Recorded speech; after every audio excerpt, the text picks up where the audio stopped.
The story begins after World War II, as the continent lies devastated.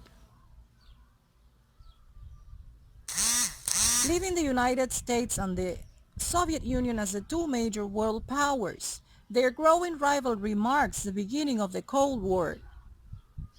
While the Soviets control Eastern Europe, the West looks to the United States for reconstruction aid while the old continent is found divided by the Iron Curtain. In the West, the idea of European unity begins to take hold. On May 9, 1950, France, via its Foreign Minister Robert Schuman, proposes a Franco-German reconciliation and placing under a common high authority the production of coal and steel, the main wealth of industrialized countries, which is also needed for the manufacture of weapons. The aim is to boost the economy and maintain peace, with the project left open to countries wishing to join. The following year in Paris, 6 countries signed a treaty establishing the European Coal and Steel Community. As Germany is divided by the Iron Curtain, only West Germany becomes part of it. To accelerate the development of Europe, the 6 founding countries meet on March 25, 1957 in Rome to sign 2 new treaties. The first treaty creates the European Economic Community, whose main objective is to establish a common market, including allowing the free movement of workers and eliminating tariffs between member states. The treaty also defines common policies on transport, trade, and agriculture. The Common Agricultural Policy, among other goals, aims to increase agricultural productivity, offer reasonable prices, and ensure a fair standard of living for farmers. The second treaty establishes the European Atomic Energy Community, coordinating civilian nuclear research programs. The Treaties of Rome entered into force in 1958, but it would take several years for its policies to be implemented. Many countries asked to join the communities, including the United Kingdom. But France, under the leadership of Charles de Gaulle, vetoes the accession request, considering the UK as too close of an ally to the United States.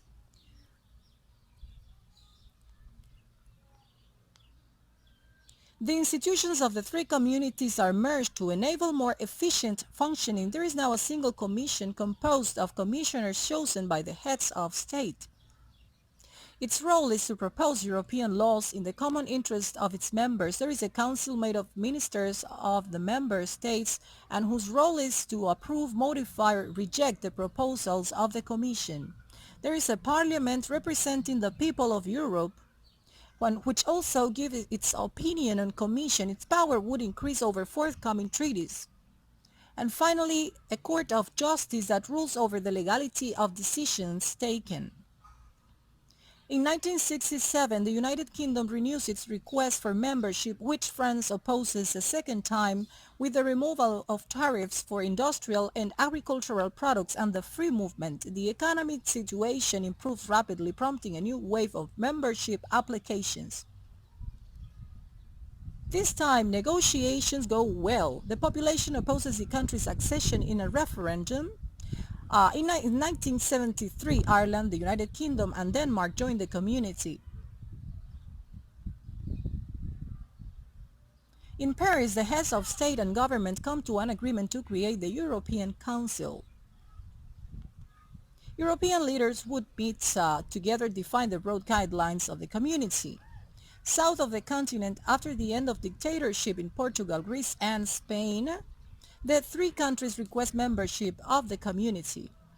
In 1979, for the first time, members of the European Parliament are elected by universal suffrage. In 1981, Greece joins the community, while the following year, Greenland, which receives more autonomy from Denmark, chooses to leave the community after a referendum. In 1984, the United Kingdom under Margaret Thatcher says it does not benefit enough from the Common Agricultural Policy, which then represented 80% of European Union spending. The country negotiates to obtain a reduction in its contribution to the community's budget. In 1986, Spain and Portugal joined the community. 12 member states and the European Commission give a boost to the internal market by signing the Single European Act. In addition to eliminating customs fees, the goal is to remove all obstacles to the free movement of people, goods, capital, and services. It is a single market project to be completed by 1993. After the fall of the Berlin Wall, Germany is reunified. In the East, the Soviet Union can no longer contain revolts, opening up new horizons for the community, which establishes contacts with the countries of Eastern Europe. On the February the 7th, 1992, European heads of state signed the Maastricht Treaty. The European Union is created and gets new powers. The treaty envisages an economic union and the future creation of a common European currency. All countries ratified the treaty, including Denmark, where two referendums and negotiations to be exempted from the common currency are required. A new wave of countries request membership to the Union, but Switzerland and then Norway oppose potential candidacy via referendums. On the other hand, in Austria, Sweden, and Finland, negotiations succeed, and in 1995, the European Union grows in membership. Signed in Schengen, Luxembourg in 1985, the Schengen Agreement is gradually introduced from 1995.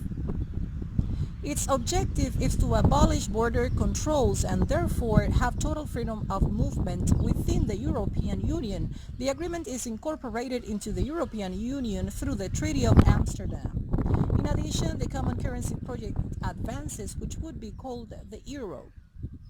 However, the United Kingdom, Sweden, and Denmark do not want it. Remaining member countries set up the European Central Bank.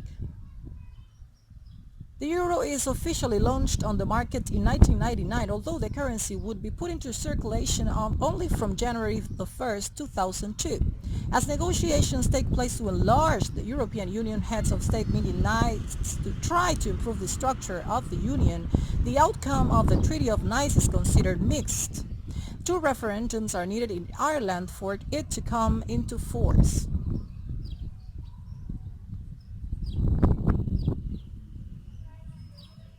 On May the 1st, 10 new countries are included in the European Union. All new members joined the Schengen Agreement as part of the island is controlled by the Turkish army since 1974. After the half failure of the Treaty of Nice, the 25 heads of state meet in Rome to again try to streamline the functioning of the European Union. This time the aim to create a constitutional treaty that would replace all existing treaties with a single text. This sparks heated debates across Europe, fearing an overly powerful European Union at the expense of national sovereignty. The French and Dutch populations oppose the treaty via referendums. This triggers a period of reflection and in-depth consultations with member states. On January the 1st, 2007, Romania and Bulgaria joined. The same year, 27 heads of state signed the Treaty of Lisbon, which aims to strengthen and improve the functioning of the European Union after enlargement.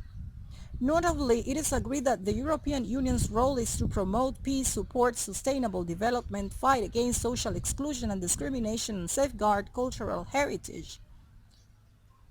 The treaty is ratified by all states but Ireland, which holds a referendum and rejects it. Yet again, more negotiations and a second referendum would be needed in Ireland for it to take effect. The global economic and financial crisis has repercussions on the Eurozone, which enters a recession. After the rout of major European banks, many countries find themselves in difficulty. In particular, Greece, part of whose public debt had been kept hidden. With the help of consultants from Goldman, the country is forced to ask for financial aid from the Eurozone and the IMF, in exchange for which it must implement austerity measures. Ireland, coming to the aid of its bank, also sees its public debt explode. But the country does not want to ask for aid from the Eurozone, fearing it may in return be forced to raise its low corporate tax rates. The country finally receives aid all the same, in exchange for which it must adopt a strict plan. Subsequently, Portugal, Greece a second time, Spain, and then Cyprus obtained financial aid from the Eurozone, while almost everywhere on the continent austerity plans are put in place.